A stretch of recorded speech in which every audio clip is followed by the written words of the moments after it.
Hey, welcome back to the Recap. My name's Caleb. With me, as always, is Lauren, and we've got a very special guest tonight, folks. Very special guest.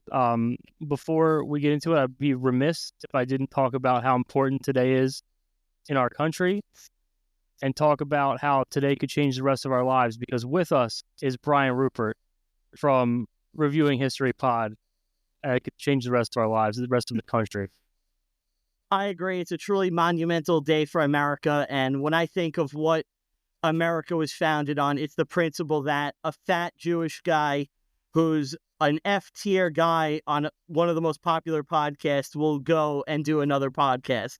So I think that is what the country is all about. Absolutely, man. I was like worried that you were gonna think that I was going into like politics or something. I thought it'd be kind of fun there. So I was a little nervous, and I was like, oh man, I don't want to fucking talk politics. no, man. When I think of this country, I think of prosperity, and I think of Spiderman 1, starring Mr. Tobey Maguire. Hell yeah. Can you find a more American shot in a movie than the final shot of this? I challenge anybody. You can't. No, well, I mean, like, maybe if Stanley Kubrick made a movie where like they raised the flag at Hiroshima, but other than that, I think this is probably the most American. I agree. It's totally American throughout. I mean, they have the most American holiday as well, Thanksgiving, in the movie. Yeah. It's an underrated Thanksgiving movie, and it gets overlooked every year. But for me, when I think of Thanksgiving, this is right up there. They have a fake Macy's Day Parade with Macy C. Gray, and they have a Thanksgiving dinner that goes awry. How is that not the complete American experience? That is Thanksgiving, and honestly, I mean, Macy Gray. We watched this show on MTV where she was telling Chet Hanks how constipated she was. So She was on you know November. that reminds me of Thanksgivings with my uncles and shit. So. Chet Hanks, that's a name I haven't heard in a long time. Everybody's favorite member of the Hanks family, Chet. Yeah, I haven't heard Chet Hanks. I haven't heard that name since White Boy Summer. That's right, White Boy Summer. He tried to get that trending. I don't know how it took off, but I approve. Yeah, there's just a lot of white people who want to feel, like a part of something, because as you know, we've been marginalized so much. Yeah.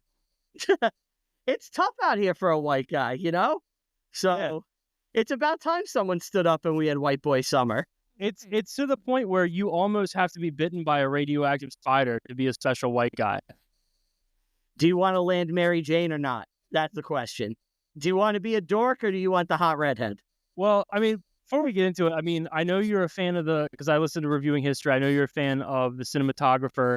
The cinematography in this movie is incredible, but I do have a couple of bones to pick with it. So I'm curious to get your feelings. Well, I think this is like a perfect movie. I wouldn't change a single frame about it. I think Bill Pope, who is the DP on this, is a true genius. He did this, The Matrix. I believe he did Spider-Man 2 as well. He did Fire in the Sky, which we just spoke about on my show. But he's one of those guys, whenever I see him that he did something, I know it's going to look gorgeous. And this feels like a comic book from like 2000 come to life, I would agree with you. Yeah, Lauren is not super into comics. I was into comics growing up and got out of it. But I actually saw every installment of the original Spider-Man in the movie theaters with my uncle when I was growing up. But I remember I think this came out in 2002. So I was, I was 8. But I remember like looking at my uncle and being like, Don't die. I remember being like, I don't understand how Tobey Maguire is in high school. Like, this man clearly has a mortgage. Like, it's one of those things. It's like movies in general, even today, I think it's still a problem that persists where getting high school looking actors is very, very difficult. I'm a high school teacher, so I see these kids all the time. And when I watch high school movies, I'll tell you, none of these motherfuckers look like my students. No. how would you like to be the casting director? There's a couple skeletons in that guy's closet. The guy who's like, yeah, I'm going out to look for the guys who look like they're in high school, I need strapping young lads with a lot of muscles. Yeah. Hey, you hadn't popped that shirt off. We're going to do a couple of test scenes here, you know? More oil for Tobey. More oil for Tobey. Oil him up. Yeah, I mean, who do you want for Goblin? I guess Willem Dafoe. Yeah, that's fine. That's fine. He looks like a goblin. well, hey, that's another thing that I mean, I was a little worried about what we could talk about here because, you know, I know I was like, you know, maybe we don't want to go here, but while we're on the subject, I mean, Willem Dafoe, what a hog on him. Oh, he's packing heat. I mean, they call it the Goblin Glider for a reason because you sit on it, you're taking off. I showed a picture, Lauren, last night of what he's working with. She didn't sleep. Oh, it'll make you feel like way less of a man. Oh my God, yeah. I mean, I don't even know what movie it was from, but like Antichrist. Okay, where it's presumably soft, and you're like, oh my God. Have you ever seen Antichrist? No. So I don't want to spoil the movie, but there's some real cock and ball torture that happens to Willem Dafoe in it, and it's very graphic. Yeah. Oh my God, is it like sounding? It's disturbing, yeah, and it's like visual, and yeah, it's nasty. Oh my God, I'll add it to our watch list. Yeah, it's a good time. You guys put that on, you're in for a good night. All right, we know our Friday night watch this week then. Hell yeah. Yeah, you have me to thank for that. Yeah, I'll absolutely. I'll make sure to include that Brian Ruppert recommended fantastic cock and ball torture scene. That'll go over well on Reddit. Yeah, I think so. Well, Reddit thinks I'm dead, apparently. Yeah, I responded to a comment. They were like, "Hey, Rupert's in hospice," and I was like, "Well, that's upsetting because I'm recording a podcast with him in an hour." So I thought about like putting a blanket over my head and like making it look like I'm doing this from my deathbed, but I was like, I'll just tell the truth. Yeah. We have like a Tell 'em Steve Dave group chat with a lot of the younger guys, and Tom sent a screenshot of it and was like, Rupert, are you in the hospital? And I was like, I mean, I was a couple of weeks ago for like 3 hours, but I'm fine now. So I don't know how it became a thing on Reddit. I didn't tell many people. So it was a little odd. There's an aunt who works in the record keeping or the billing at the hospital for sure. I wouldn't be surprised. The ants kind of remind me of Fight Club, where it's like they're everywhere and you don't really know about it. Oh, thanks. Yeah, put some like headphones in your nostrils like an oxygen mask. That's not even. It's a podcast. I don't even know if this is video, so I think that joke is just gonna die. But yeah, the ants are kind of like Project Mayhem. They could be anywhere. You don't know where. But I'll tell the story real quick about me in the hospital. So, some background. My wife's father-in-law has been in and out of the hospital since September, and he was vomiting a lot, and they had to remove his gallbladder, emergency surgery, a whole thing. Oh no. A couple of weeks ago, I woke up. I really didn't feel great.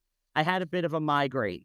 Now, I work about 20 hours a day. I don't sleep that much. I don't take great care of myself. I don't drink a lot of water. So I woke up and I had a headache. I was like, oh, I got to drink some water and stuff. My wife got me up early for the baby and stuff. So I'm drinking some water. I'm pounding liquid IVs and shit. Yeah. And I'm like shaking and I'm all white. And I feel myself getting a migraine coming on, which isn't super uncommon for me. It happens once in a while. But I had all this water in my belly. So I was like, I just need to rest and sleep. Like, I'm fine. And it just hit me. And I went to the bathroom and I just started puking. And all the water I drank came up. And I was just like pale as a ghost. And my wife, because this just happened to her father, was like, you got to get to the hospital now. You got to get to the hospital. I was like, I'm fine. I just got to like rest and I'll be okay. She's like, you got to go to the hospital. I go to the hospital. They do a full check, blood pressure, everything. And I'm telling them I have a migraine. They're like, okay, he has a bad migraine. They give me an IV with liquids in it. And they give me like super industrial strength headache medicine, like super Tylenol or whatever. And I fall asleep with the IV in me for like 2 or 3 hours. I wake up and I'm fine. They check me and they dismiss me. I didn't really mention it to many people. I think I only told Chuck and like a couple of people that I had like kind of plans with. Oh, I told Chuck because I needed to post an episode of the sideshow we do, Popcorn Kernels. So I told him, I was like, hey, I'm in the hospital. Tell Steve to put the episode live for me on my feed. I do the podcast with Steve. And he did it. And that was how the both of them knew I was in the hospital. Otherwise, I wouldn't have told anybody because I didn't think it was a big deal. But apparently, word spread and I'm on my deathbed. Yeah, now that I think I saw Chuck post in a Facebook group that he didn't want to be like a gossiping gal, but he had some inside information about you being in the hospital. Okay. Oh, this is in Facebook too? I'm joking. Oh. Yeah. Jesus. Because I'm going to post in the Reddit. I'm gonna explain what happened. I just haven't had time. I was just out with the family, and I saw it on Reddit, and trying to do almost anything on the phone when I'm with my wife and daughter is nearly impossible. So I was like, I'll just wait till later. Yeah, I think Chuck was kind of pulling a Paul Revere. I think he was going around yelling from the rooftop that you were in the hospital there. That sounds like a Chuck thing to do. Yeah. So, all right, let's get back into Spider-Man here. Can I ask you guys one question about your show? Oh, yeah. Yeah. Why is it called The Weed Cap? Well, okay, so the show started like in the pandemic, and it was just me. I used to do a lot of stand-up comedy. Okay. So I wasn't like a super accomplished stand-up comedy, but like I did Artie Lang's show with Stan Morrell a couple of times. So I was like, everybody, all of the people I do stand-up with all have podcasts, and I'm a noted consumer of marijuana. So I was like, I'll just watch movies and I'll get super uncomfortably high on edibles. And after the movie's over, I'll try to recap them. And it was like a game show for me to try to get details of a movie. And I did it for a while, and then I was up for a different job, and I had to wipe it clean from the internet. Yeah. And then, so I got to this job and was like super paranoid about it. And then it turns out everyone's smoking weed. Hi. Yeah. So I was like, hey, let's do it. Because we watch movies together pretty much every night. Yeah. And we were like, hey, let's do it like this. So that's why it's called the Weed Cap. Yeah. Okay. What state are you in? We're right outside of Baltimore. Okay. So you're in Maryland around. Yes, Yeah. Maryland. Yeah. Okay. Yeah, because I was going to be like, if you're Colorado, I assume it's not a big deal at all. Like, I just imagine that state is just a cloud of weed smoke. So Sure. Maryland is slowly becoming that. Yes. As of this past July 1st. So. It's legal in Maryland now? Yeah. Yep. Yeah. Okay. So what would be the problem at your job? Unless you're like a cop or something, I guess. I don't know. So, no, I'm not a cop. Not a cop. Yeah. Can you imagine if I show up to arrest you? You'd be like, dude, you need to call for somebody else. Like, you could be undercover, Like, very good. You pull off the beard. Yeah. Yeah, that's true. Yeah, I guess. No, I work in a really super corporate environment, believe it or not. I'm growing my hair out to donate it, and I'm normally clean shaven, but I'm trying to go for some sort of barista look at the moment. No shave November, so you're fine. Yeah, I got a super head start. I haven't shaved in like 6 months. I can't grow a beard at all. But so yeah, shaved in like almost a year. So yeah, I don't. Really? It's not that big. Probably September, if I'm being honest. Yeah, but it's not a lot. Sure. Well, I mean, hey, that's better. I stopped shaving sometime around like April, and I've got that. I look like I play in an Allman Brothers cover band, like at like the American Legion. It's not good. So yeah. So I was just like concerned. Like my boss is like a real no nonsense, no vices, like Andy Griffith kind of guy, and it's a super corporate. I work for one of the biggest companies in America. Really? Yeah. Oh. I know people have that. I'll put it to you this way. I used to work in body shops, and I jumped to another side of the industry, the insurance industry. Yeah. And now I work for one of the biggest companies in America in an auditor role, believe it or not. Oh, so it is like Fight Club. It's exactly like Fight. Yes, it's Fight Club. Yeah.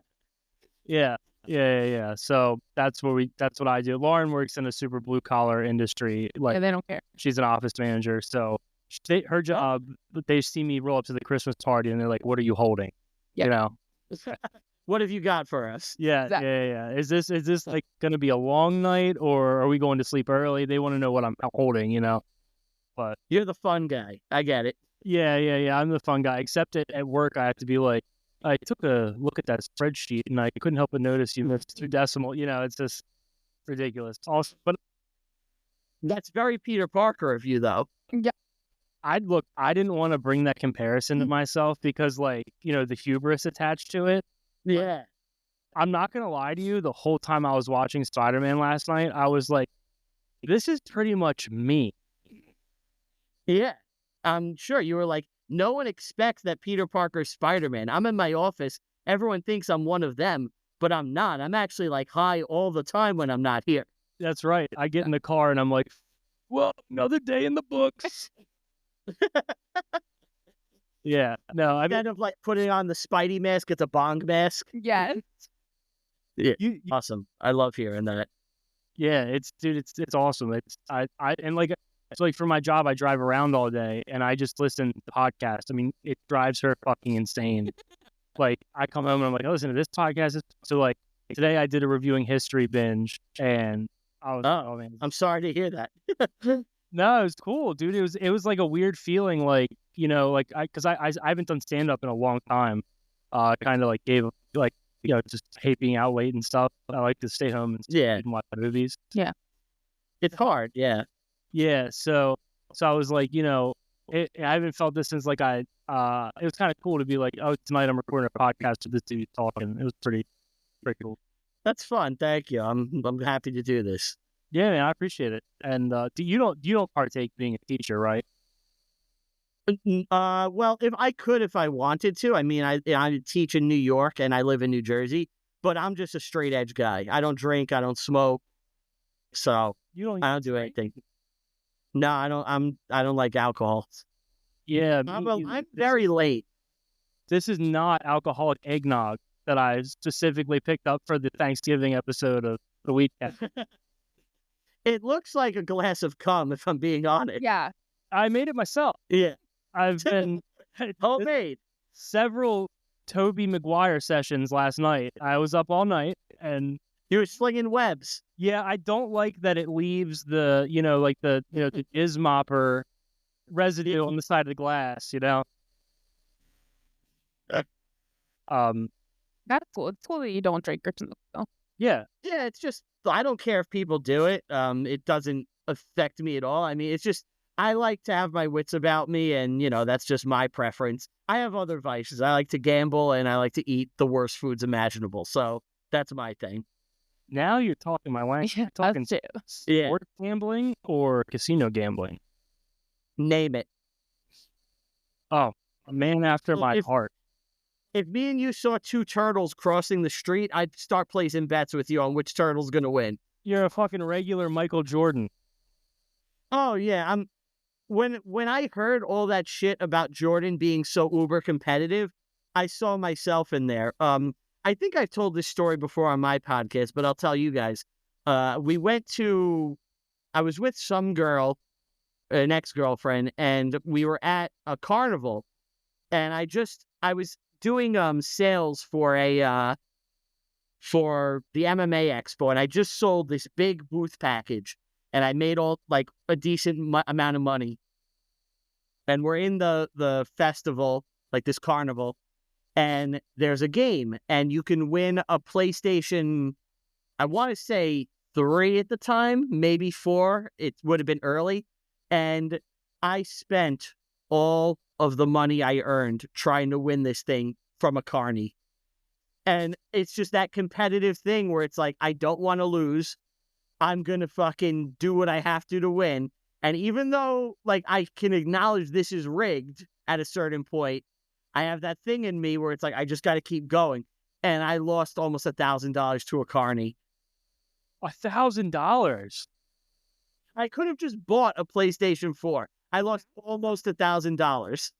Dude, $1,000 when like a PlayStation 3 came out was like 3 months of rent and like a blowjob from like a European escort. Like that's a crazy. I know. I made that Carney's like month. I couldn't get hooked. I couldn't get off. You know, it's that thing in me. It's happened to me twice actually. One time when I was younger, I lost like maybe 300 or 400. And then this other time I was with this girl, and that was the moment where I was like, I think I have a gambling problem. Because if I start and I don't win, I just will fucking keep going. So I've had to change how I gamble, where I'm like, okay, I have this much with me. I don't have my debit card with me. You know, I have to guide myself. I actually have a bet on the election tonight. Oh my God. Dude, that's like I just picture like the Carney smoking a cigarette and you walk away and he's like, that motherfucker has a problem. Like, yeah. I almost was wondering if like he'll feel so bad. He's like, dude, just take the PlayStation 4 or 3, whatever. Just take it and go. Yeah, do you know how bad that would feel to get cut off by a Carney? Where he's like, dude, you've had enough tonight. Like, he's like, look, yeah, man, I can't do this. I've got a kidney operation to pay for, but like, this is not, you know, you might want to consider some help. Even us Carnies, we have a code, and you are breaking every tenet of it right now. Yeah, he's like, do you want to see the code? I actually have it tattooed right here. Yeah. That Carney speaks about that story to other Carnies to this day. You know, he's 100%. Like, one time I was on Staten Island, and I fucking rooked this kid. He hears two guys at a bar, two other Carnies telling a story about the best they've ever taken. He's like, slams his drink down on the bar. He's like, yeah, is that so? You've got a good story, huh? You know, that kid, if he just would have waited 2 years, he could have got the PlayStation for whatever for $200. Yeah, dude, that shit's like a new car. You drive it off the lot, and it's like the value's cut in half. It's crazy. Yeah, exactly. It's like at GameStop, it's worth a nickel now.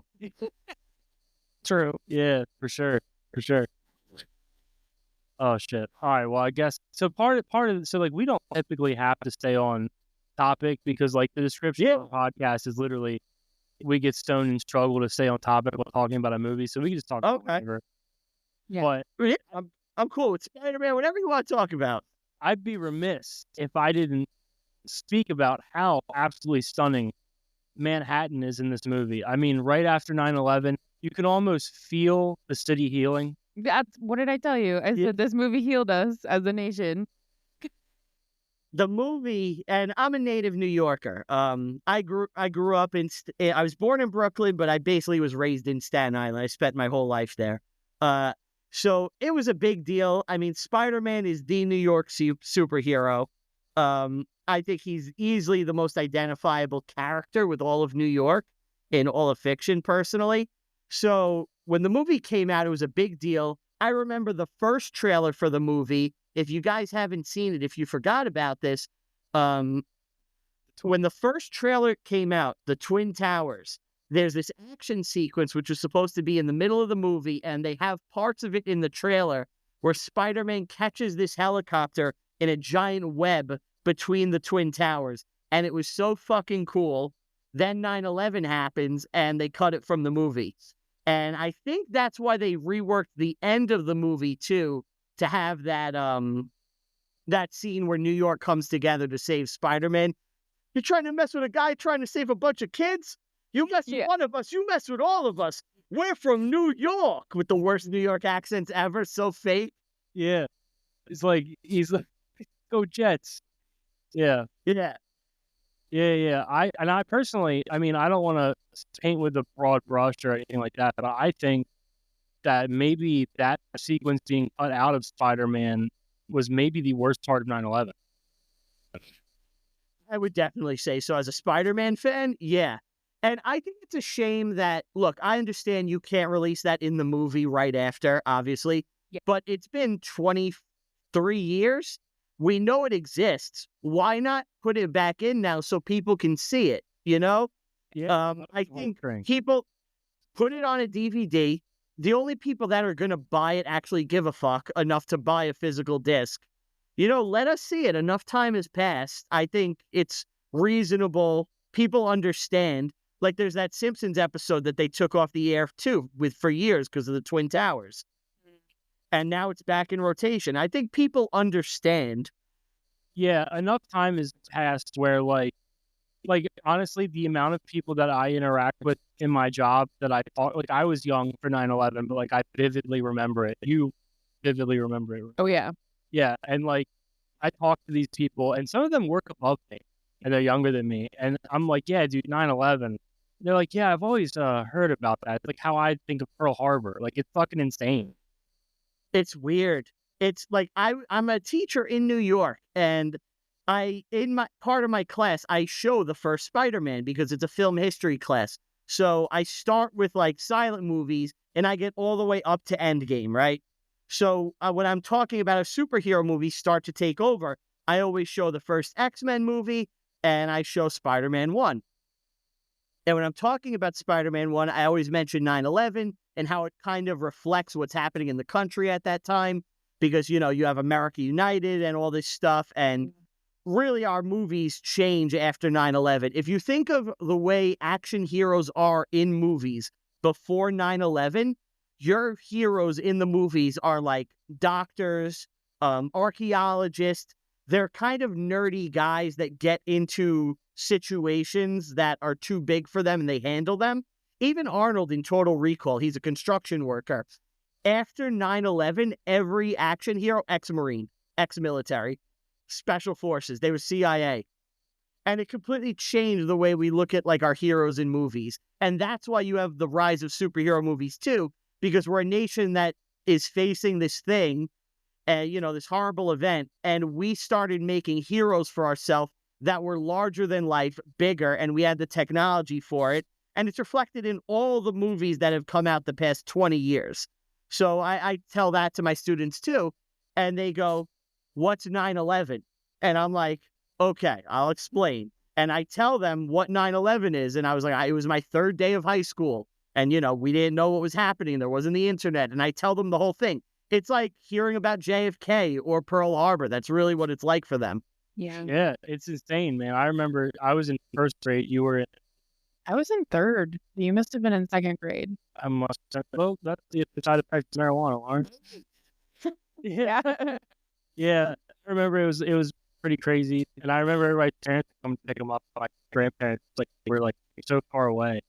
So like it's like teachers were like, everything's gonna be all right because all the other kids were leaving. So I'm like, what is going on? And they're like, look, someone will come get you eventually. So you just hang in there and watch. Right here. Yeah, watch like, the news. We're gonna put on this fucking cartoon about dinosaurs, and you just need to plant your ass in front of this. And like, I remember other teachers were coming in and being like, "Are you like good to stay with him?" And the librarian was like, "Yeah, it'll be fine." And then my grandmother showed up, almost as if she had no idea what was going on at like the end of the school day. Yeah, I'm just supposed to get this guy, right? And then they put on the news and like, oh my God. Yeah. Because it's funny, I've until this moment, I never considered what 9/11 was like for people not in New York, which I know is so fucked up. But it's always, I'm mostly around New York and New Jersey people where we're directly affected by, you have family there, friends, whatever. And for you guys, it's like, that thing is happening like 600 miles up there. Like, there wasn't probably the same level of panic that was in this area where everyone is like, what's going to blow up next in New York? Yeah. I can't imagine. Yeah, to a point, but we're right outside of DC too. So people were kind of, but I mean, not like, like the Pentagon, like they were back to work the next day. Like they threw up some cones and some yellow tape, and they're like, we have reports that we need to shred about the fiscal state of this country. So you guys better be here first thing in the morning to help destroy these. Back to business. We got to shred the plans about how we're putting C4 into 2 buildings. 2 random buildings. We got to shred those plans. Shred them up. And we'll start the new papers on how we're going to lock the country down in 25 years of warfare in the Middle East. We'll get those plans going tomorrow. Yeah. Like, hey man, I couldn't help but notice a fucking plane crashed into my office this afternoon. And they're like, well, that's funny because we actually have like 1 million pieces of paper on World Trade Center Building 7 that we need destroyed immediately. So go down there and hook them into the jet fuel fire. In there, yeah. Yeah. Yeah. I mean, it is kind of fucking, not to devolve into like a typical stoner podcast talking about conspiracies, but like government, they're doing this with the frogs in the water. Yeah. All right, Alex. They planned 9/11. Yeah. Well, the carnies are ripping us off. They're going to take all of our wealth. They've already started. How would a carny get his hands on a PS3? It doesn't even make sense. They're not fully in stock. Why do the carnies have them? That's the questions we have to be asking ourselves, people. They're demons. You mean to tell me a carny camped outside a GameStop for this? He's got machines to run. He had to pick up an order of large pink bears from the large pink bear warehouse. Do you know what's in those bears? Children. They're coded. Pink is a little girl. Blue is a little boy. Look into the bears, people. It's crazy because, like, I know you're from New York because your carnies had PS3s. Like, our carnies just had, like, hepatitis. Yeah. Like, I can't tell you how many, what are those lizards? Oh, it's called, like, an anole or something. I don't know. Oh, lizard. Yeah. There you go. Yeah, I can't tell you how many of those I came home with, and my grandfather was like, that's not coming in here, and he would just let it go. Like, I guess throw it into the backyard. Yeah, like, that's probably the development of my gambling habit, because I knew I couldn't have a lizard, and I still need to win it, you know?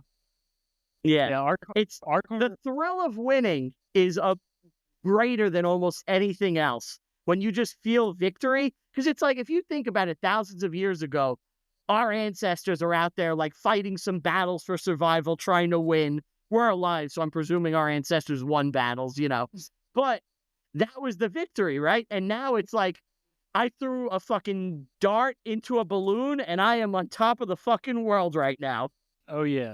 I was reading about Michael Jackson, or Michael Jackson would gamble and how many kids he could molest.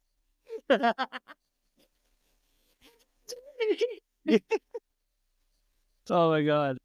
He's like, we're going to let this chimp go, and if he rips somebody's face off in the first hour, I win $50,000. Like Michael Jordan would literally gamble with people about who could throw a quarter closer to a wall. And I was talking about that with my friend, and he was like, yeah, man, that's crazy. And I was like, oh, I was asking if you wanted to play. Like, yeah, I'll play that. Yeah.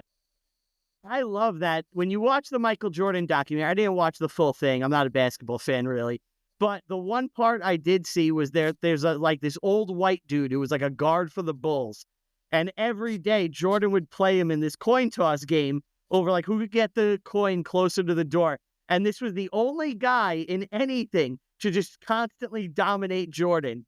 And Jordan could not beat this like old 70-year-old security guard at this coin toss game. Yeah, and he just couldn't let it go. He couldn't live with it. Yeah. Dude, my favorite thing is Michael Jordan owns a NASCAR team now, and he's actually suing the NASCAR, right? We're from rural Maryland, so we know about NASCAR, but it's important to you guys. It's like a bodega to me. I get it. Yeah. This is a chopped cheese. This is a Maryland Baltimore chopped cheese. Is a NASCAR race. So he's suing NASCAR for like being a monopoly, but every time that like you see, there's like a clip or an account online that posts like his losing faces, and every time one of his, because in NASCAR, like in like a team sport, you have a 50-50 chance of your team winning, but in NASCAR there's like 50 of those motherfuckers. So like he doesn't win that often, but he flies to every race, and every time like the race ends, he mouths like, hey. He just climbs down off the box and he's all pissed. It's got to be so frustrating, too, because it's like, it's out of your control. There's literally nothing you could do. It's like he owned the Bobcats for a while, too, I think. Yeah. And maybe now the Hornets. I don't know. I know his basketball teams that he owns, they're always shit. They never win. Oh, yeah. He owned the Wizards. So frustrating. Wizards, yeah. It's like, It has to just be so frustrating. Where it's like, I know what you motherfuckers need to do, but you're not doing it. It's got to kill. Well, the Wizards were so bad that motherfucker came out of retirement because he was like, look, somebody's got to kick you guys in the ass. Like, we got to do something about this because I'm losing $50,000 a night betting on you motherfuckers. That's the biggest bet of all, owning a sports team. Yeah. Yeah. Which I fantasize all the time about is like, if I could just buy the Jets, I could fix them. I'm convinced. Like, I know the current owner could have, but I was like, man, if I was ever rich enough, I know I could fix that team. Yeah. Are you guys, are you a Ravens fan or are you Commanders?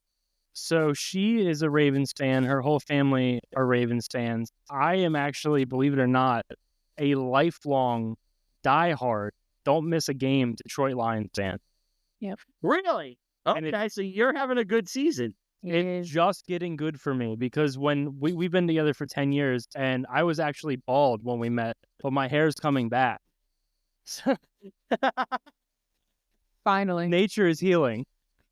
It must be nice to watch a good football team. I don't know what that's like. Yeah. Yeah, true. I mean, like, you guys had a flash in the pan with Chad Penny back in the day, right? Yeah, 20 years ago. Yeah. Well, we have made the playoffs. We have the longest streak in all of North American sports of consecutive playoff misses. Wow. Above the line? We haven't made the playoffs. The Jets haven't made the playoffs since 2010.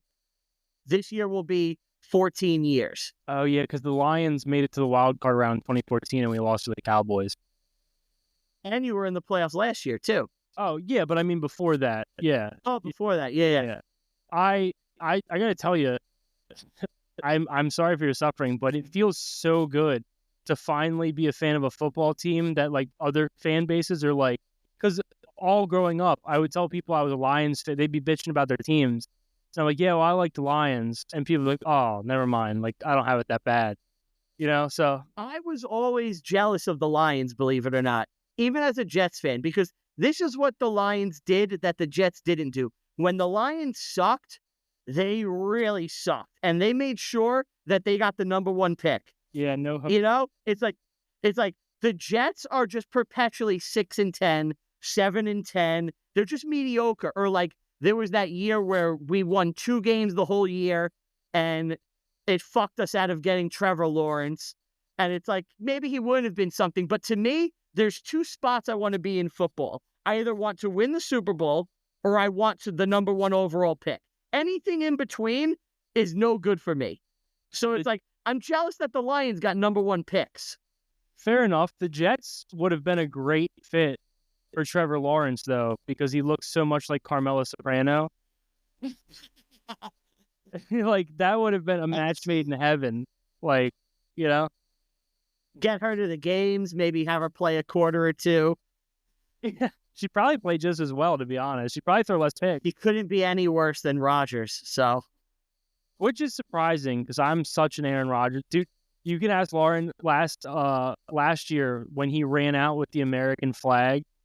I was going back and forth with her dad. Me and him were texting back and forth.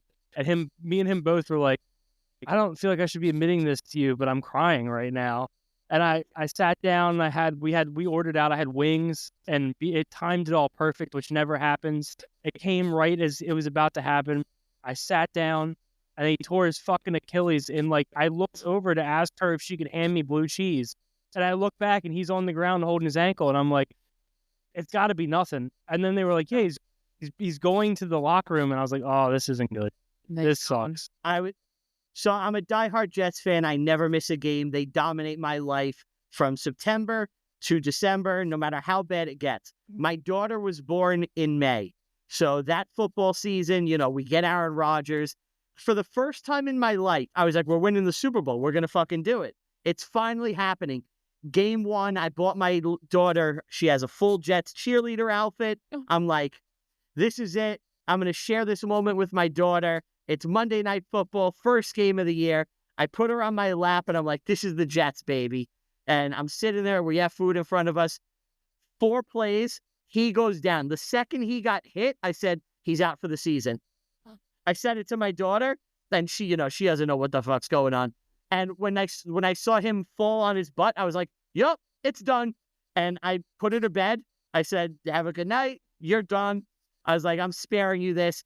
And they just ended up winning that game. But I was texting all my Jet friends. I was like, season's over. He's done for the year. I go, forget it. Don't worry about any wins or losses. I go, nothing matters now. And it was kind of refreshing in a way that the season was over so quickly, because the rest of the year, I didn't give a fuck how bad it got, what they won. I was like, it doesn't matter. I was like, they're not winning the Super Bowl, so who gives a shit what the fuck's happening this year? I was like, it's done. The second Rodgers went down, that was it. Yeah, fair enough. I thought you were going in the direction where you were going to be like, yeah, my daughter was born in May, so like she was conceived right after I got that ESPN alert that he signed him. I thought you were gonna, I was like trying to do the math in my head, like, when did they announce it? Like, you're like, I'm a diehard Jets fan. I never miss a game. My daughter was born in May, and Ian Rappaport sent out that tweet, and I just went nuts. Like, her name is Aronana. Yeah. Arana, yeah. I guess that's a female Aaron. I heard da-na-na, and I filled a glass. Oh, yeah. Oh, shit. So, what do you think of Sam Raimi? Sam Raimi, I'm a huge fan of Sam Raimi, and you're gonna have to correct us if we're wrong, because obviously a lot of cannabis consumption over here. But did he or did he not direct Darkman? He did. So I made Lauren watch that for one of the first episodes that we did with her and I together. And did you like it? It was good. Yeah. I liked it. Talk about another actor with a hog on him. I mean, it's just Liam Neeson. Yeah, it's like he's in the Big Cock Actor Hall of Fame. Like, oh my God, first ballot. You know, they were like, hey, he's got a problem where there's a bunch of pictures of him pissing his pants, and so like I looked it up, but all the piss starts down by his knees. It was like, oh my God. And then we saw it, and it was, I think that's what Sam Raimi does, is he only works with giant cocked actors. That makes sense. If I ever get the chance, I'm going to go, Raimi, look, we just got to spread this around. Just put me in a role. Like, I'll say one line, like, here's your fries, something like that. And, people think that. It's not true, but at least they'll think it. They would need a fluffer on set for you, but it would just be a guy reading Joe Namath stats. That would make me cry. Yeah. So I think Sam Raimi, like, how like Kubrick would slide things into his films, like little nods. I think that he's got a big cock. That's what he does. I think, and the part of the fun of watching a Raimi film is guessing who's got the hog. That's actually what we call it. It's a drinking game. It's called Who's Got the Hog. Now, you think in Evil Dead that it's Bruce Campbell, but it's not. It's actually the actress that plays his sister. It's a twist. Yep. Yeah. She was actually hermaphrodite. Chaz Bono. A lot of little known fact, Chaz Bono. Chaz Bono in the Evil Dead. And the Evil Dead is actually a metaphor for masturbating too much with your giant cock, which is why Bruce Campbell cuts his hand off and replaces it with a chainsaw. It's all just metaphor. It's all in there. That's exactly right. And I read that Tobey Maguire was cast for this role, not because of the size of his cock, but because of how small he is. His cock looked big comparatively. They were looking for somebody. They said, look, none of the big cock actors in Hollywood are nerdish enough. They carry themselves with too much swagger. We need to find a small man with a normal sized cock. And they sent the casting directors out, the same guy who looks for the high schooler. Boys. Yeah. And he said, you popped this. He did the casting. Yes, Michael Jackson. Yep. You had to go to Neverland Ranch, and you were given a drink, and you woke up with a part, and you had to sit on a pillow for a week. Yep. Yeah, I think that Liam Neeson in not to change it to Darkman, but like, yeah, what a phenomenal, like obviously it's campy and cheesy, but like, I feel like it laid the groundwork for like some superhero movies being like darker in nature. Well, it's kind of like his audition to do superhero storytelling, because so much of superhero storytelling, especially origin stories, are basic third act structure things where it's like, we have the setup, we meet our hero, tragedy or incident befalls him, he gets his powers, he deals with a whole bunch of shit, and then the third act happens, and, he kind of can't go back to where he was, and it's all basic, right? Same thing with this. It's the same almost beats, where it's like at the end in Darkman, if I remember, he rejects the girl because now he's Darkman. And in this, he has to reject the girl because now he's Spider-Man. Yeah. It's the basic 3-act structure hero stuff, which I'm a sucker for. No matter how many times I watch it, I'll fucking love it every time. Now, I would wonder if you would like it as much had they gone with the original plot, which is where he was bit on his regular-sized penis by a radioactive anaconda, and at which point it transformed into a Pringles can, the Liam Neeson that we know and love today. Yes. Well, it actually attacked John Voight, and they said he tried to warn people, and he said, cocks don't eat people. And then he said, oh, no, they don't. And he showed a scar from the cock reaching out and biting part of his face. Yep. He ended up eating him later, and he came out and winked. Yep. So. And just since we're a movie trivia podcast, little known fact, John Voight had to drive a LeBaron because it was the roomiest cab. He would put his cock in the passenger seat, his pencil in the glove box. The cock would chew on the pencil, obviously. Yeah, I mean, that's just logic. That's just, What else is the cock going to chew on? It has to bite something. Yep, it has to be a pencil. And then I'm trying to think, who's got a bit of an odd one on him? That Colin Farrell. Tremendous in The Penguin. Saw a video of him on a paddleboard, and it's a let's call a spade a spade. It's a pretty large soft penis, but it doesn't hang, it sticks straight out, which I found. That's how you know he's not really Irish, because he broke the Irish curse. What I actually heard, the most impressive thing about the Penguin casting was he's like, I'm playing a fat guy, so I can't have a giant hog for this. And he had them remove 7 inches from his penis just for the Penguin. It was still 11 inches long. That's the craziest part. Exactly. Yeah. It's still giant. Yeah, they actually CGI'd it. Yep. They took his penis and they an experimental plastic surgery. They constructed his fupa around his penis, of his extra penis. Yes.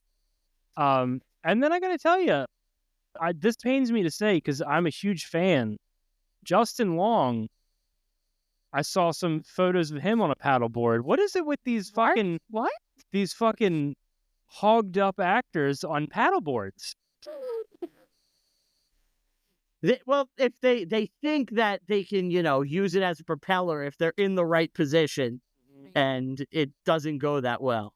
Sometimes. It's probably the easiest way for them to travel because, it's breaking, aerodynamics. It's several feet in front of them, and it's breaking the aero around them. Paving a way. Well, I'm going to call Michael Jordan. He might pay for that for his NASCAR team. Just put Liam Neeson on the front of the car with a hard on and just slice through that air like a knife through hot butter.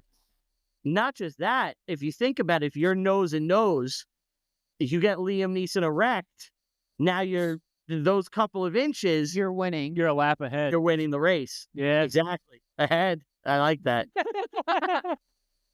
Yeah. And I don't have any, to be honest, I have no evidence to back it up. But in the first season of True Detective, Woody Harrelson said that he was a regular ass dude with a giant dick, and the conviction in which he said it did not feel like acting. Like when he said that, I felt electricity through. I was like, oh shit, I'm convinced, on a real note, I'm convinced Woody Harrelson just did this first season of True Detective because he was like, I want Alexandra Daddario nude on me, and I want to put my face in her tits, and I want to put my face in Michelle Moynihan's ass, if I remember.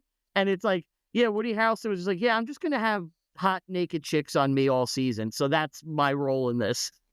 I like and Matthew McConaughey's like, I'm all method. I'm talking about time as a flat circle. Woody's like, yeah, let's do the tit scene again. Let's run that again, guys. I like to picture him in a meeting with his agent, and he's like, so I love what you're doing here, but I have done some rewrites, and he slides a little packet across the table, and it's just like, it's 58 minutes of him motorboating and 2 minutes of Matthew McConaughey pouting wearing like a police jacket, against a tree. And the weird thing was, it wasn't even written out. It was just with stick figures. So it was a stick figure of him sitting with big boobs on his face from a girl sitting on him. Yeah. Yep. And they were like, what? And it just says 58 minutes. Yep. And he was like, and so in addition to this, I'm also going to need the production to pay for this gap in my teeth that I've decided to fix after 65 years on this God's green earth. I need 2 things. Speaking of incredible demands, did you know, I read this in doing my limited stoned research last night, that Tobey Maguire was briefly fired from Spider-Man 2 during pre-production. Yeah, they were thinking about replacing him with Jake Gyllenhaal. Yes. Do you know the reason? I read an article from the LA Times that Tobey Maguire said his back was hurting and he wanted it in writing that he wouldn't do over a certain number of steps per day. I didn't know about the steps per day thing, but I do know that it's an inside joke in the movie. That's why there's that scene in Spider-Man 2 when he falls on top of the car when he's trying to get his powers back, and he grabs his back and he's like, my back, my back. It's an inside joke directly referencing that. That makes a lot of sense. I have read a lot of, even before researching for this, I remember like reading a long time ago that Tobey Maguire has a reputation for being like a massive asshole, like one of the biggest pieces of shit in Hollywood. And I read that that to get in shape for his role, I'll just read it directly off of IMDb here. To acquire his pumped-up physique, Tobey Maguire went through a strict 5-month regimen of exercise, weight training, martial arts 6 times a week, as well as once per day making a waitress cry. Well, nothing will strengthen you up like sopping up the tears from a waitress. If you guys have ever seen Molly's Game, the asshole actor that Michael Cera plays is supposed to be Tobey Maguire. It's Tobey Maguire in her book. Like, who's like this like sociopath, like bully. It's Tobey Maguire. Yeah. Yeah, because he makes her bark for like a seal for a poker chip, right? Yeah, exactly. Yeah, Tobey is like a sociopath, apparently, like an evil sociopath. And it kind of explains partially why his career dried up at a certain point, because it's like, you got Spider-Man, you're on top of the world. And then after Spider-Man 3, he's really not in almost anything for like 20 years until he's in No Way Home. Like he popped up in Babylon and No Way Home. But it was probably people like, you have no value to us and you're a giant asshole. Yeah. So he sat on the shelf for like almost 20 years, it felt like. And I love him as an actor. Obviously, he played Spider-Man, but sure, he's supposedly a huge dick. Do you think that maybe the industry made him do that movie with Jake Gyllenhaal because of the Spider-Man, like where Jake Gyllenhaal fucks his wife? It's really a metaphor for Spider-Man. For the role, yeah, Jake Gyllenhaal was like, I would have been a better Spider-Man. The role would love me more than you. Yeah, brothers. He's great in that too, by the way. Oh yeah, and he's like, doesn't he kill a raccoon violently in that movie? Is that a fantasy? He works for New York State. Yeah, he killed a squirrel too, right? Yeah. Yeah, I feel like that movie, they were like, just play yourself. We're good. You're going to get a lot of joy from killing these 2 innocent rodents. Yeah. Yep. We wrote this role with you in mind, Toby. Really, no one else to play it. And we actually have busted in a busload of muskrat for you to dispose of. So it's going to be a long day of shooting here today. However you decide to do it, Toby. Yep. And it was just hours of him just stomping on rodents. Yeah, it was violent and terrible. He's like, I don't feel like I've quite got it yet. If we could just go 2 more times. Bring in the second truck. Yeah. Second truck of muskrats. This production assistant sitting, crying. Yeah. someone's like, oh, we're going to donate these pelts. And he's like, no, burn them. What? I want it to be in vain. He wouldn't let it go to charity. Yep. The thought of something being warm makes me ill. Burn them. Yeah. I want just waste.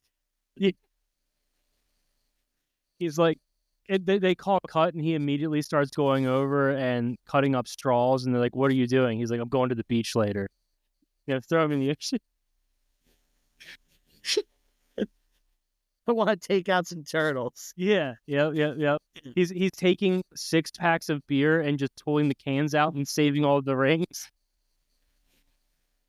He purposely removes hermit crabs from their shells and puts them into beer cans. Yep, absolutely. They're like, Tobey, what are you doing? And he's like, I'm programming an iOS system for at Chipotle where they ask you to tip 20, 15, or 25%. And there's no option not to tip. Mm-hmm. That's good. I like to think of all of the world's evils being Tobey Maguire. Yeah. He's just the world's true villain is Tobey. Yep. And I mean, again, not to be a conspiracy theorist, but where was he in 2019? 2019? I heard he was filming a movie in China. That in Wuhan, but I haven't heard anything else. Yeah, he was method acting in a couple of wet markets. Yeah. Oh, I thought he was playing a scientist in their virus flu. Yeah. I love that bit. If you ever see it, where Jon Stewart is with Stephen Colbert, and they're talking about COVID, and this is real. And Jon Stewart is like, I wonder if it has anything to do with the virus lab in Wuhan. I wonder if it could have came from there, Stephen. And he's like just busting his balls about it, and you can see Colbert so uncomfortable. Right, I've seen that clip. It's great. It's so good. I wonder if it has anything to do with the biochemical virology lab that's centered 2 miles from that wet market. Yeah, I wonder. No, it's definitely not that. A bat definitely caused the entire world to have a giant virus, despite being around for thousands and thousands of years. It could not possibly be the virus lab working on coronavirus. It could not be that. No, absolutely not. I remember the first time I got it was like right after they announced it. Like I got it like a couple weeks later, and or I guess it was a couple months later. Yeah, it wasn't right away. Yeah, and I remember thinking to myself, like, I must smoke too much weed because I woke up sick, and I was like, this feels man-made. Mm-hmm. I can't really put my finger on it, but like, this feels like it was designed to do this to me. Yeah, this was worked out somewhere. Yeah. Tobey was doing tests in China. There was a board meeting about this, Somebody was on a whiteboard talking about what this is doing to me. Tobey. It's Tobey. Yeah. It was like, a devious bastard, man. Yes, now that we've perfected humans, how do we aim it towards puppies, Tobey asked. Is there a way to make this travel via varmint across the plane? Oh, shit. Oh, my God. We're in an hour already. We only typically do the show for like an hour. Are you cool with that? Oh, really? Yeah. Oh, yeah. I mean, it's your show, so. No, we can keep rolling if you want. Keep going. I don't care. Yeah. Okay, cool. We didn't talk about Spider-Man like at all, so, Yes, I'm not going to lie to you. We have a movie podcast, but like a lot of times it devolves into this. So it wouldn't be a shock. Okay, that's fine. I don't care.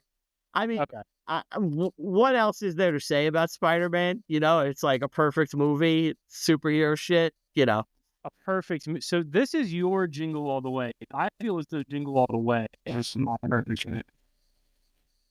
More deer get punched in Jingle All the Way, so it does have that going for it. Tobey prefers it for that reason too, for the animal cruelty. Well, they would have had more deer punching Spider-Man if they were to put the camera on him when he was in the trailer. Your mic, your mic sounds very low. Is it plugged in? Yeah. It sounds like something changed in your sound. You sound way lower. I just wanted to make sure you're still plugged in and on. Can you hear me now? Yeah, you're good now. Something I think it was the knob on our interface. Okay, yeah. I heard you drastically change. I wanted to make sure it wasn't fucked up. Thank you. I appreciate that. No problem. Yeah, I'm sorry. What were you saying? I think I was talking about Tobey Maguire abusing animals in his trailer, and okay, yeah, I think that sounds about right. Yeah. Oh yeah, Jingle All the Way. Yeah, okay. I'm trying to think of like what other actors are as just I guess not revered. It would be the opposite of like reviled. Yes, that's an English teacher if I've ever heard one. I'm a film teacher. I'm not an English teacher. That is your podcasting persona. Nobody pulls reviled out of the fucking the holster without having a background in English. It's how I usually describe myself. So, I'm used to that. The reviled Brian Ruppert. Well, I guess I was just trying to think of like the only other actor that I know who is people dislike more is probably Alec Baldwin, and he took someone's life. Yeah. Alec Baldwin's pretty hated, but the most hated actor of all is John Wayne.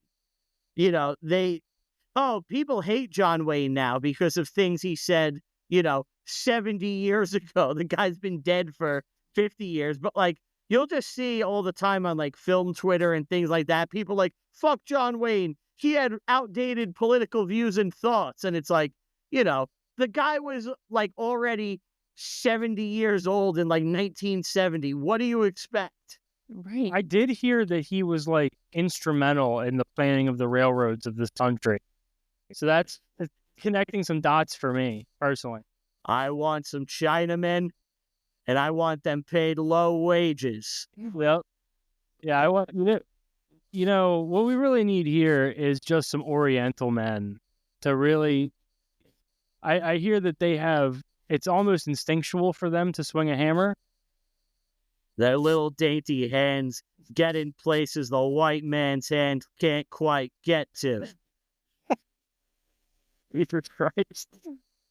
Yeah, I'm with you. I mean, John Wayne and John Wayne saying it is not me. Hey, no, we know. That's fine. I'm trying to think. Living in Maryland, we hear all sorts of stuff. Believe me. I mean, this is. Oh, I'm sure that was tame. Yeah. Have you ever seen The Wire? We live it. Okay. So I'll tell you a story real quick. We were driving back. My mother was picking me up from Virginia Beach. I went to a wrestling camp there, and we were driving back, and we got T-boned in Maryland, and the car got totaled, and we had to go. And we were in the hospital. Whole big deal. This was 2004, but Maryland, they're known for having like the worst drivers in the country. Is that true? It is true, and it's what keeps me very gainfully employed. So, okay. You're like, keep it up, Maryland. Yeah, like, way to go. Every time I see an accident while I'm driving, I'm like, fuck yeah, it's job security, baby. It's like It's a Wonderful Life. Every time a car crashes, $1 goes in your pocket. That's right. It's almost like that. It's insane. But Maryland drivers. But I think a lot of we're also the highest by far for insurance fraud and scams. So there's a lot of accidents that happen. There was this one that went viral on Reddit like not that long ago of these people are driving down by the port in Baltimore, and a car jumps over in front of them and slams on the brakes. And we have a lot of that. Like there's literally like at my job, there's a whole department just for the state of Maryland to investigate fraud. Yeah. I did not know that. That's a nice little tidbit to know. So if I'm committing fraud, I'll avoid Maryland, and I'm more likely to fly under the radar. Yeah, dude. Yeah. Once you hit southern Pennsylvania, it's like the Wild West. You can do whatever you want. In Maryland, there's a lot of dudes being like, the light bill's due in like 2 weeks, dude. Like, we got to do something. We ain't got no prospects. And they're like, well, I got a job interview. And he's like, yeah, but they hold a week back. You ain't going to have the money for the light bill. We got to do something. And he's like, well, maybe we'll just go park my Altima on the highway and wait for somebody to hit it. And that's pretty much how. Literally how it goes. Wow. Yeah. So, someone's bound to just hit this thing. So, Yeah. Yeah. Oh my God. Like so many people like, don't pay attention.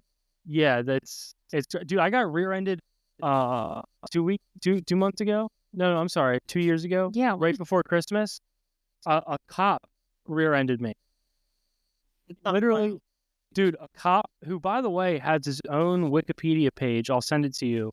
Really? Yeah, a cop.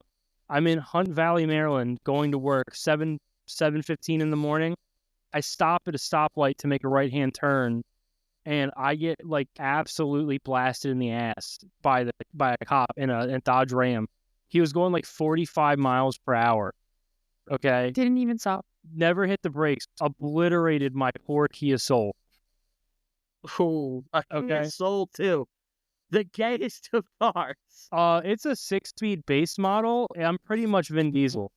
So he gets out of the car, and the first thing he said is like, "Whatever you need, we can't report this." And I was like, "You're saying that to the wrong white trash man from Maryland, because we're gonna go to the bank then." And he was like, "Yeah, man, like I don't want to report this. We can't report this." And I was like, "Well, then I need to be compensated." And he was like, "Whatever you need." And I was like, "Well, lucky for you, I worked at a body shop at the time. I wrote like this crazy estimate that was literally like, I don't want to put a number. It was north of $5,000 for a 2013 Kia Soul. I texted it to him, and he was like, "I'm at the credit union now. I've been waiting for the text. I'll see you in 20 minutes." And he came and brought a certified check. And then turns out my mom used to bang him in high school. What? Yeah. That's the ultimate. Did he drop a "say hi to your mom" for me, like in Back to the Future? So what happened was I told my mom, I'm like, "Yeah, my neck hurts because a fucking cop blasted me in my ass this morning." And she was like, "Yeah, he used to do that to me too. What was his name?" Yeah, but yeah, so he has his own Wikipedia page. It's actually not his Wikipedia page. There's just a section about him. It's for an unarmed black person that was shot in the back. Oh. Another common Maryland thing. Yeah, another common Maryland thing. It was like he's a blurb on the about of an unarmed black person who was shot like 5 times in the back running away. He started several riots in the area that, led to untold property damage. To be honest with you, it wasn't even a blip in the radar. I learned about this shooting on Wikipedia. Like, so there's like a constant riot that just goes on in Baltimore City. My stepfather lives like downtown in the Inner Harbor. I'm terrified of Baltimore, by the way, because everything I hear from there makes it seem like hell on earth. Yeah, I mean, it literally is like Escape from New York when you like there's cars on fire, like, and then my stepdad grew up in the inner city. He lives down there now, like in the Inner Harbor. Loves it. Pulls a cart to Costco 6 blocks away. He's a large man. He is a large man. Yeah, he's like 6'6". He's got no problem. Is it legal to walk with a gun in Maryland? Like, can you concealed carry, or are you just on your own? Oh yeah. Not only is it legal, it is issued to you when you turn 21. It's like the Israeli army. They're like, "Hey, you're gonna need this. This is what's going on." Okay, so at least you have somewhat of a fighting chance. Yeah. The problem is that are you from? People probably don't know about this. Do you know what squeegee kids are? Have you heard about this? We used to have squeegee men in New York. Oh, probably similar. Squeegee men. So let me see, and maybe it's the same thing. So they would have these homeless guys that would come over to your car, and they would just start pouring water on it and squeegeeing your car, and then they would come up to your window and ask for money. Yes. Bingo. Essentially, but with children. These are like 8 and 9-year-olds, and they shoot you if you say no. They have guns. Like they'll come over and pour shit water down your windshield and be like, "You owe me $25 for a detail." And if you say no, they shoot you like in an extremity. Yep. Fucking, that's hell on earth, man. Yeah. Like I want to see Camden Yards, but I'm always like, I may not make it out. I don't know if it's worth it. So you're good at Camden Yards because there's a train right in front of it. Literally, like the gates to Camden Yards on I forget which street it is. I'll Pratt Street maybe, but like it exits into a light rail stop, so you're good. And they have security there. You're good. Okay, so they'll let you get into the game and out. Yeah, into the game and out. I don't care if you see a California tortilla 100 yards away. You stay away from it. I made that mistake once. It's bad. Yeah, dude, it's actually, to be honest with you, not to sound like an old person, but it's changed because like when I was in high school, we would take a light rail down into the Camden Yard because they used to, when we were horrible before we signed Chris Davis when I was in high school, you get student night. Like, what do you say? Is that the Steve Traxel era? Or is he already gone? No, I think he was going. This is like the Nick Markakis, Brian Roberts era. Okay, yeah. I remember that. Melvin Steve Traxel was my favorite Met, so I remember him as on Baltimore too. Gotcha.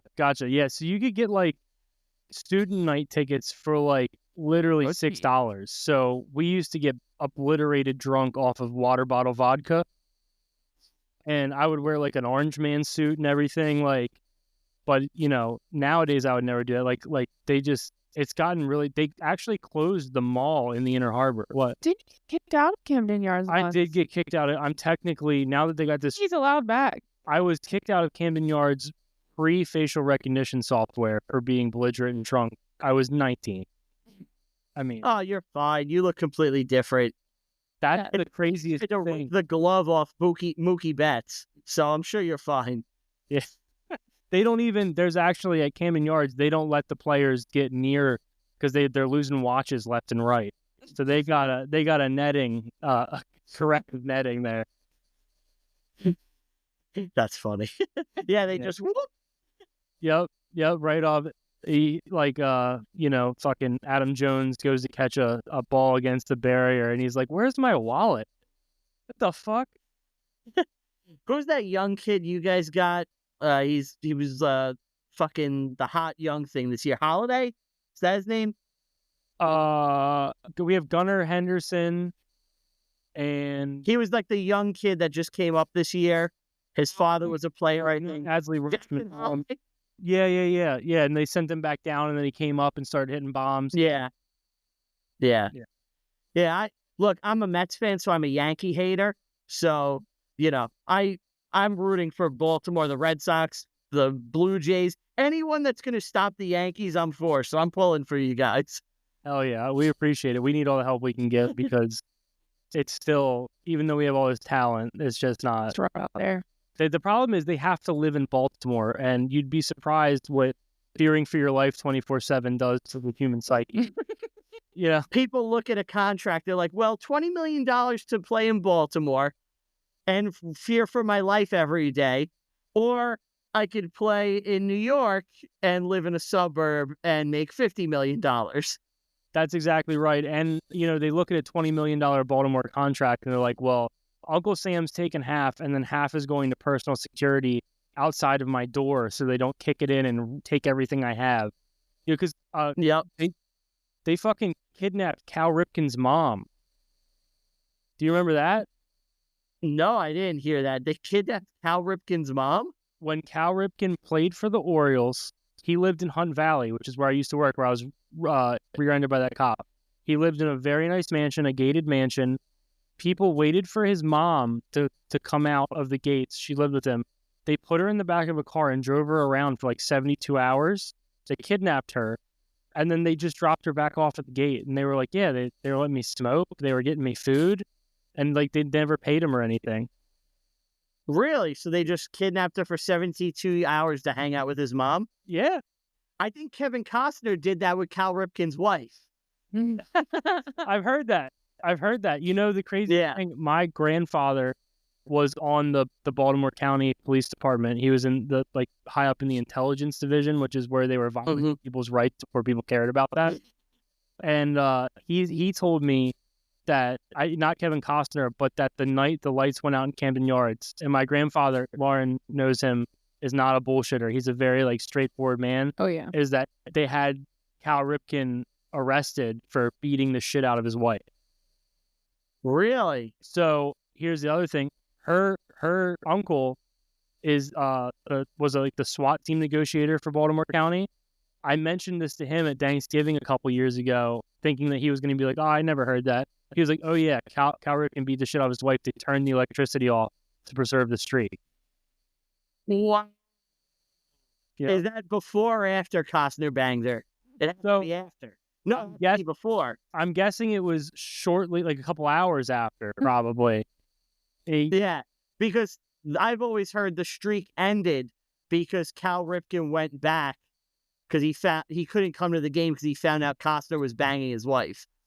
If you ever want to look it up, it's fantastic. He was on Opie and Anthony. He was doing like an interview, and someone called up Opie and Anthony before they got there, and they said, "Ask him about Kevin Costner," and they didn't know, so they're doing an interview with Cal Ripken, and they go, "So Cal Ripken, Bill called us, and he said we were supposed to ask you about Kevin Costner." And Cal Ripken flips out and fucking storms out of the interview, and he leaves. Oh my God. Yeah. And they're like, "Oh, we didn't know." The whole time you're talking, I'm going like, I didn't know Cal Ripken was married to a prepubescent boy, because I was picturing Kevin Spacey, who also lives in Baltimore. So like, you're being like, Is he? Yeah, he lives in the Inner Harbor. He's got a waterfront. Actually, A lot of people shit in the Inner Harbor. Huh? A lot of evil shit. He was like, the whole time you're talking to me, I was like, what would Kevin Spacey want with Cal Ripken's wife? Like, did he put a bag over her head or something, or make her get a buzz cut? Pretend you're a little boy. Yeah, this is a bald cap. Put it on. Yeah. I don't know. There's a lot of nefarious happenings going on. We had that bridge collapse not that long ago. I don't know if you saw that. Yeah, I remember that. Yeah, I forgot. I forgot all about that. Yeah, but isn't that like still fucking up traffic to this day? Oh, it's gonna be fucking up traffic for like 10 years. Because right now all of the corrupt unions and labor forces are bidding on who's going to build the next bridge. Rather than just do it. Obviously, this is a benefit to society to just not have a bridge. Where it's like you look at China, or you look at Japan rather, they get destroyed with an earthquake, and you'll see like everything is all fucked up, and then within a week it's like it never happened. Here we're like, yeah, it may take us 30 years to repair this bridge. Well, that's because in China, it's a little known fact that they study the John Wayne management technique over there. Yes. So they have no choice. They're pulling all-nighters. So it's all about efficiency and speed. Yeah. You Chinamen better pick up the pace. I need my bridge, god damn it. This ain't no rice field. These are automobiles we're talking about. Exactly. Oh, shit. All right, man. Well, I think I'm going to have to edit this and stuff. And this is our first remote podcast. Probably wrap it up if that's all right with you. All right. Yeah. Can I plug my shit? No. Fuck no. Nothing. Yeah. Go for it, please. All right. So, my podcast is reviewing history. If you're into movies and you're into movies based on true stories, I recommend giving it a watch. We watch movies based on a true story. We go through the movie, we tell you what's real and fake in it, and we make a bunch of jokes, and it's just a fun hangout. But the real reason I'm here is on Black Friday at the stroke of midnight, we are dropping our second Christmas podcast called The Christmas Freak Off. It's all Christmas games and fun. It's just a hangout. It's $5. It's on Bandcamp. You can go to bandcamp.com. You could click follow. You'll get an alert when it drops. But midnight Black Friday, it's showing up. There's 2 podcasts. One is full of games and guests and all Christmas shit, and it's just a good time. The second one is we're covering Die Hard, start to finish, and we're just talking about it and having a good time. If you're a fan of Tell 'em Steve Dave, the vibes are very similar to a TESD Christmas, but this is our version of it. We also will have a bundle with last year's Christmas pod on it, and we have last year's Christmas podcast individually called This Ain't No Whack Christmas, and half of the money from that will always go to St. Jude if you decide to buy it. If you get the bundle, half of the side of that album will go to St. Jude, but the new one is the real thing I'm pushing. Black Friday, bandcamp.com, reviewing history, Christmas Freak Off. Check it out. Thanks for having me, guys. Thank you. Thank you. In the spirit of today, I'm going to do something very controversial here. We at the Weed Cap are going to endorse the Review History podcast and the Christmas Spectacular. We here at the Weed Cap think that it's the right choice for America. And if you love this country, you will go to Bandcamp and you will spend the $5 because it's going to be worth it. It's definitely going to be worth it. The bang for your buck you're going to get, I can't even recommend it. A bunch of games and fun and various TESD orbital guests will be on the show. So I'll say that. Very nice, very nice. And I think, correct me if I'm wrong, I think you sent me a message that for $25 you will fill a commemorative cup full of Tell 'em Steve Dave adjacent jism. I'm not going to say that Jimmy the Hair Guy didn't promise to drink it, but he may have, and he may be trying to get everybody's pubes to add to his collection this Christmas. So we'll see. Perfect. If you need some of my beard, let me know. I will. I'll let him know. Cool. Hey, thank you so much, Brian. We really appreciate it, man. This was a great time. Thank you guys for having me. Anytime you want me, I'll gladly do this again. This was great. Hell yeah. We had a great time. Have a great night. Thank you. Thank you. Don't hang up yet because it's Riverside. Stop the recording, and then it's going to upload both of us.